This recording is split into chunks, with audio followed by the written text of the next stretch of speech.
அனைவருக்கும் இனிய வணக்கம். நான் பாரம்பரிய வேஷ்டி புடவை விற்பனை அட்மின் பேசுகிறேன். இந்த மாதிரி பட்டு உத்திரியம் தேவை அப்படின்னா என்னோடய நம்பர் மட்டும் காண்டாக்ட் பண்ணுங்கள். வேறு யாராவது இந்த மாதிரி போஸ்ட் ஷேர் பண்ணி பேமெண்ட் பண்ணுங்க அப்படின்னா யாரும் பண்ணாதீங்க. பண்ண வேண்டாம் அப்படின்னா வச்சுக்கோங்க. ஏன் சொல்கிறேன் அப்படின்னா, இந்த மாதிரி ஃபோட்டோஸ் அனுப்பி நிறையா ஃபோர்ஜரி பண்ணிகிட்ருக்காங்க. அதனால் யாருமே இது பண்ணாதீங்க. யாராக இருந்தாலும் விசாரித்து பாருங்கள். எங்கே இருக்கீங்க, என்ன அட்ரஸ்ஸு, எல்லாம் விவரமெல்லாம் கேளுங்க. கேட்டுட்டு அதுக்கப்புறம் ஒரு தடவை நேரில் கூட போய் பாருங்கள். பார்த்துட்டு கூட பேமெண்ட் பண்ணுங்கள். தேவையில்லாமல் பேமெண்ட் பண்ணி ஏமாறாதீங்க. இப்போ நிறைய சமீப காலமாக இந்த மாதிரி ஏமாற்றிட்டுருக்காங்க. வேஷ்டி ஃபோட்டோ போட்டு ரேட்டு அதுலேயே வேஷ்டி மேலேயே ரேட்டு போடுறது.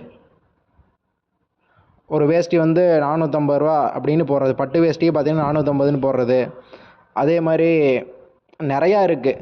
நிறையா ப்ராடக்ட் பார்த்திங்கன்னா அது மேலேயே விலை போடுறது, இல்லாட்டி அதுலேயே ரேட்டு மென்ஷன் பண்ணி போடுறது. அதனால் யாராக இருந்தாலுமே கொஞ்சம் விசாரிங்க. விசாரிச்சுட்டு வாங்குங்க. இதெல்லாம் நம்மளோட ப்ராடக்ட்டு. தேவைன்னா காண்டாக்ட் பண்ணுங்கள். தேங்க்யூ.